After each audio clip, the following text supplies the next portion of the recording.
So welcome to another Little Red Book tutorial. And last week we talked about advertising on Little Red Book and how to do it, all the selection parameters, audience targeting, how to pay for an ad. So we covered all of that. And in this week's segment, this week's tutorial, we are going to talk about the type of content that is suitable to be boosted on Little Red Book. So without further ado, let's dive right into it. Okay, so what's the best type of content to boost on Little Red Book? Well, you would want to make sure some threshold guidelines is the video needs to be posted in the past 30 days, so it needs to be a recent piece of content. The best time really to promote it according to the official platform and their tutorials is within 3 days of posting, right? That's because the content is fresh, and if you see great engagement on that organic piece of content, you're going to want to leverage it. So make sure you keep an eye on new content and how it's performing. And the reason for that is if the engagement is great, that post will likely get approved to be advertised because there is an engagement threshold for your post to be boosted. The algorithm will not allow posts that have really bad organic engagement to be boosted, even if you want to throw money at it. So money won't solve the problem this time. You do actually need great content. So that's one of the first things in addressing what makes for a piece of content that can be boosted on Little Red Book. Now, secondly, because we are on Chinese social media, there are quite a bit of guidelines and restrictions on what will and will not be approved. So I've got my trusted little cheat sheet here. I'm not even going to lie, I have a cheat sheet. So there are 5 things that you want to avoid if you want to boost your content. So the first one would be you want to avoid exaggerated content. So what does exaggerated content mean? Well, if you're saying, well, this is the best camera, this is the best phone, this is the best tasting. So superlative words, you want to avoid those.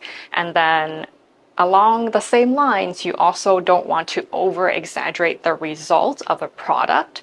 For example, like a lipstick or a blush, you don't want to Photoshop it so much that it doesn't even look real.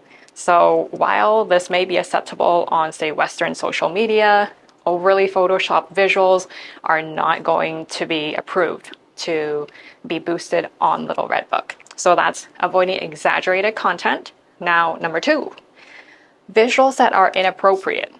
Does this one really need further explaining? Just don't post inappropriate content or visuals that make people feel uncomfortable.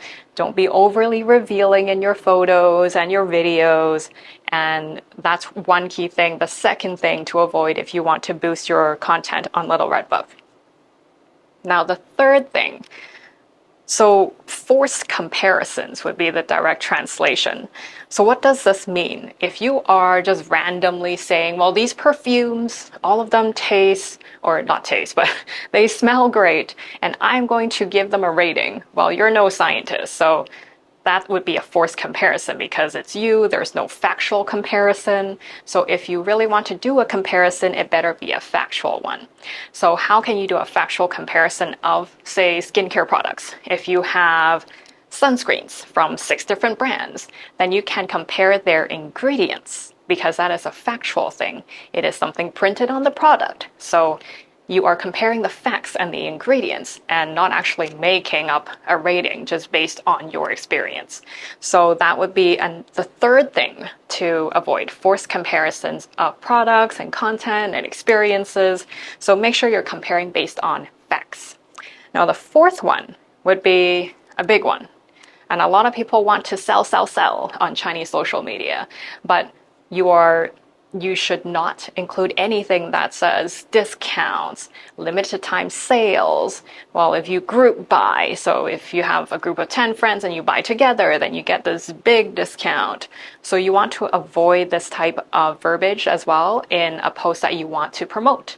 Even if it's just one organic post, it will also get its reach limited if you are engaging in very salesy, pushy sales tactics on your organic content. So be aware of that. And number 5, the last one, is overemphasizing the product. So what does this mean? If we send out a lot of PR kits from our agency, right? So if an influencer gets the product, they think, oh, hey, I'll just take a photo with it. My face is in it. Here's the product. The skincare is amazing. Well, that type of photo and content, that also won't get past the algorithm when they're screening for what posts are allowed to be boosted. So just make sure that you're not overemphasizing the product in your photos or your videos. So for example, if you have, again, take 6 different skincare creams and you line them up, but then the one that you want to feature, you intentionally put it in the foreground so it looks a lot more in focus and everything's kind of out of focus for a good duration of that video post, then that would also be categorized as overemphasizing a select product. So while you're trying to tell great stories on Little Red Book, make sure that you're avoiding these 5 key things in your videos so that if you get a really great piece of content that's very engaging, that you're able to boost this post on Little Red Book. So I hope today's session was useful. It taught you more about how you can advertise on Little Red Book. And if this piece of content was helpful to you, make sure to give us a like and then follow us for all the additional Little Red Book tutorials that we will be sharing with you in the coming weeks.